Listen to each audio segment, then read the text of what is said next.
You know that feeling, right? That hot flush of shame when your brain, out of nowhere, decides to replay some awkward moment from years ago. Why does that happen? Why do those cringy memories stick with us with such painful, crystal-clear detail? Well, it turns out there's a really fascinating scientific reason your brain holds on to these moments so tightly. And the answer is actually a lot simpler and way more primal than you might think. That's it. That is the absolute core of it all.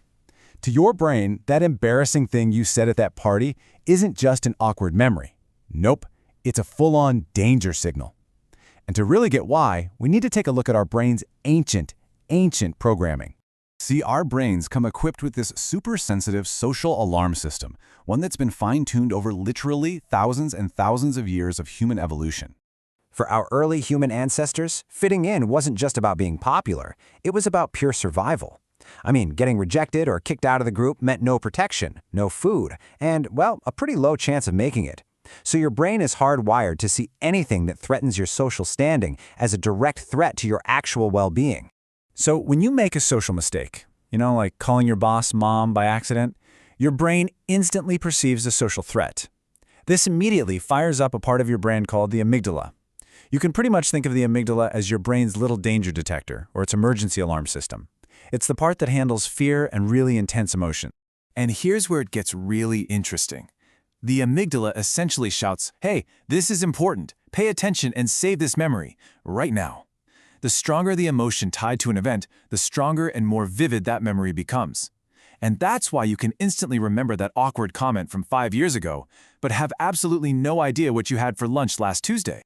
But it's not just the brain's wiring, right? There's also this incredibly powerful chemical reaction that basically locks that memory into place forever.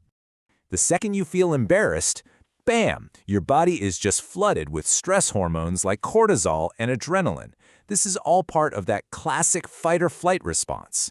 These chemicals are designed to crank up your alertness and sharpen your senses when you're in what feels like a dangerous situation. And this is where those hormones do their other job. As they surge through you, they also supercharge the memory-making process in your hippocampus. It's like they're not just gently pressing the save button on that memory, they are slamming it down with full force, making sure it gets saved in perfect, high-definition detail. Okay, so our brains are hardwired to see embarrassment as a threat and then chemically lock in the memory. It kind of sounds like a form of self-torture, doesn't it? But what if I told you it's not meant to be a punishment at all? It's actually a learning tool. And this is so important. Your brain isn't trying to punish you, it's trying to teach you. By making the memory of a social screw-up so painful and vivid, it's creating this powerful motivation for you to not do that again. It's a survival mechanism to help you navigate tricky social situations better in the future. Just think of it like a social error message. It's honestly no different from the lesson you learn from physical pain.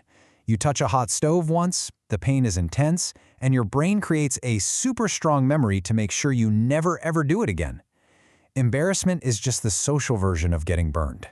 All right, now for some good news. Because while that memory feels absolutely enormous to you, the reality is it's probably not that big of a deal to anyone else. Yeah, psychologists actually have a name for this whole phenomenon. It's called the spotlight effect. It's our built-in belief that we're basically the center of everyone's attention, and that our every little mistake is being examined under a giant glaring spotlight. But the reality is completely different. The gap between how humiliating the moment feels to you and how much other people actually noticed or even cared, it is massive. The truth is, most people are so wrapped up in their own lives and their own cringy moments, they probably forgot about yours in less than 5 minutes.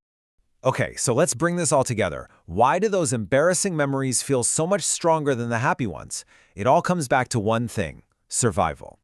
Look, positive moments are wonderful, but they don't signal an immediate threat. They don't set off our deep-seated survival instincts.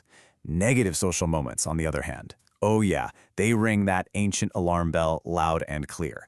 Evolution basically decided it was more important to remember the things that could get us kicked out of the group than the things that just made us feel good. And that, right there, is the single most important takeaway from all of this.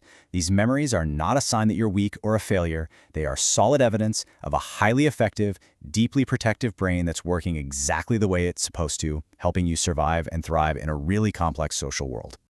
So the next time you're trying to fall asleep and your brain decides to replay that one cringy memory on a loop, maybe don't fight it.